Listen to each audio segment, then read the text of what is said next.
Good afternoon, everybody. Today is the lecture number 4 in the course on thermodynamics.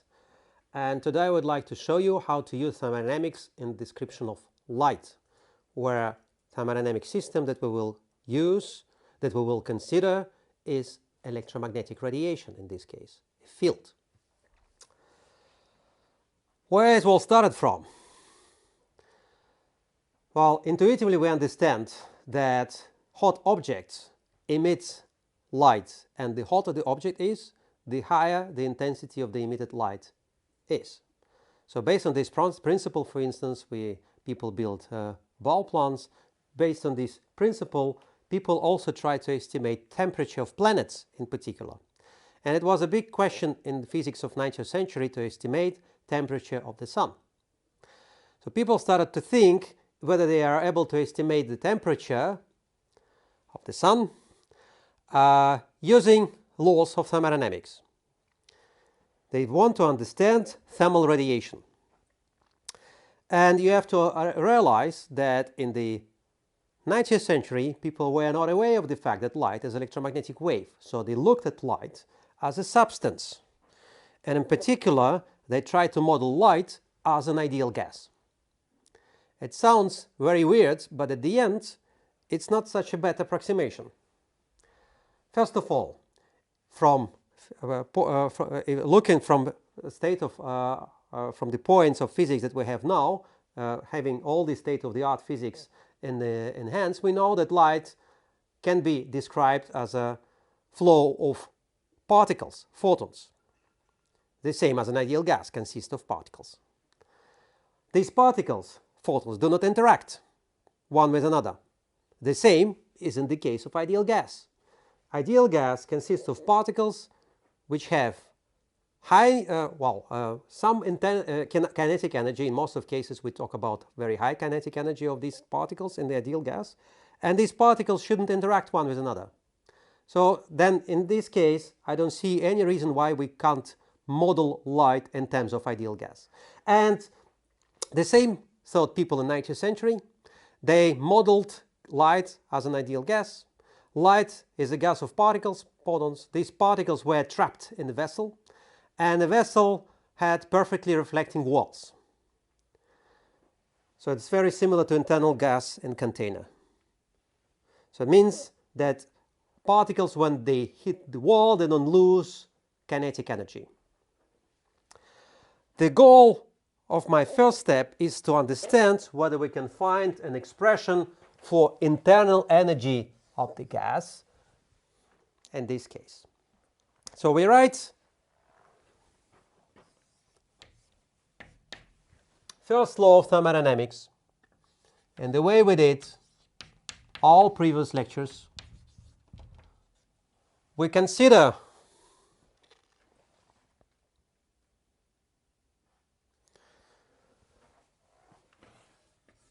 that we change the volume of the container where we put the gas in a reversible way. So it means that also for the heat, we know the expression to be used.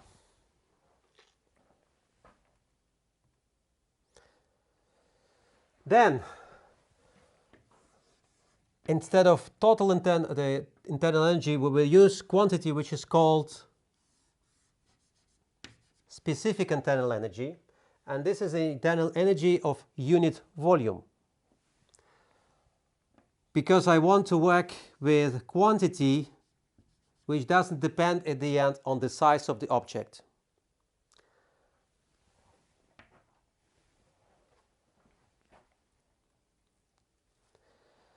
After you differentiate, first law of thermodynamics with respect to volume,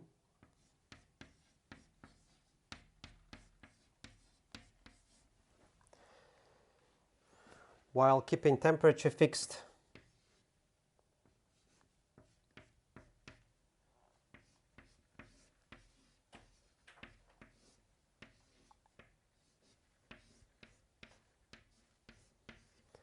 we get an expression like this. And eventually, if we perform also this differentiation, the expression becomes slightly different.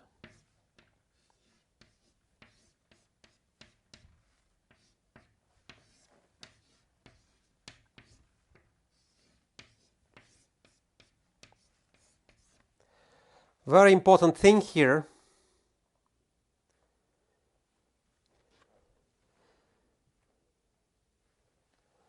is that if you look at this quantity,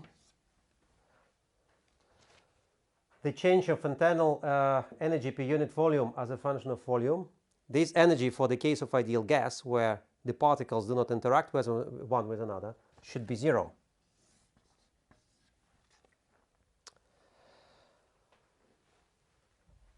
What bothers me in this expression is this derivative, because we have no good feeling for entropy. There is no device for measuring entropy. We would like to work with different quantity than entropy. So why don't we derive Maxwell relation for this derivative? Can we derive something that we can use instead of derivative like this? In order to do this, we have to define the required set of variables. The required set of variables is volume and temperature. So volume is a variable in case of internal energy, but in case of internal energy it is not the temperature, but entropy is a variable. So we have to substitute entropy to temperature as a variable, and then it means we have to derive new thermodynamic potential. We find derivative, second derivative of this thermodynamic potential. We use the fact that derivative doesn't depend on the order of differentiation, and we obtain an expression that can be used instead of this derivative. It's very easy to see, by the way, it's very easy to write this expression like this, Maxwell relation like this, without whole derivation, just simply using the fact, okay, that if I have volume here, if you look at the cross here, I should get quantity such that quantity times volume should give me energy. Then it means I put pressure here. Here at the cross, if I have entropy, I should have temperature here, because product of these two quantities should be measured in the units of energy again. And something which was variable here on the left, quantity which was variable on the right side should be constant on the left, and other way around. Variable on the left side should be constant on the right. So we can use this derivative instead. We use the fact that internal energy of ideal gas per unit volume doesn't depend on the volume, and we eventually arrive to the expression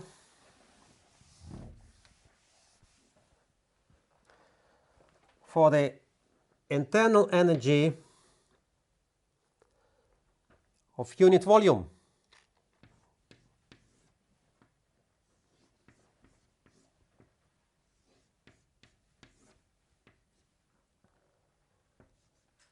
Specific internal energy.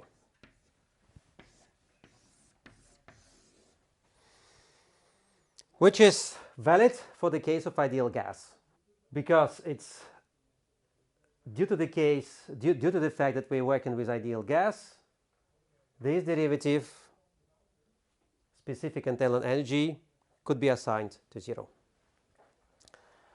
This is a very important equation we will have to use afterwards. So because now, in principle, we can calculate specific internal energy of distant object. How to relate this specific internal energy of distant object to the intensity of the emitted light? I need 2 more steps for that. And one of the steps is borrowing equations from kinetic theory of gases, so molecular model of ideal gas. You can find derivations and of the equations that we will use in survey. In particular, the fact that pressure is 1/3 of specific internal energy.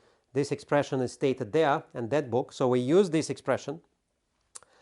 We put this expression into expression for the internal energy. We integrate this and we obtain that internal energy is equal to, must be equal, expression like this.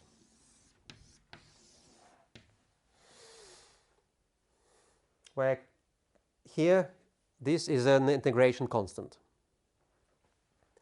We know that if you talk about ideal gas, if temperature is 0, internal energy must be 0. For this, from this we conclude that the constant is 0 as well. So then it means that for internal energy of ideal gas, specific internal energy of ideal gas, we can expect an equation like this. We're a step closer.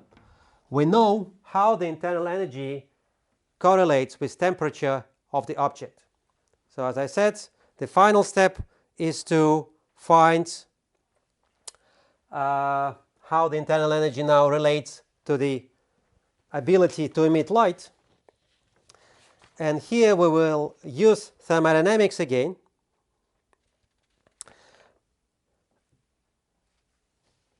And before we're doing this, we will write a few more equations. For instance, if you imagine that light is in a container, and the light is emitted because we have a hole in this container, we can calculate what would be the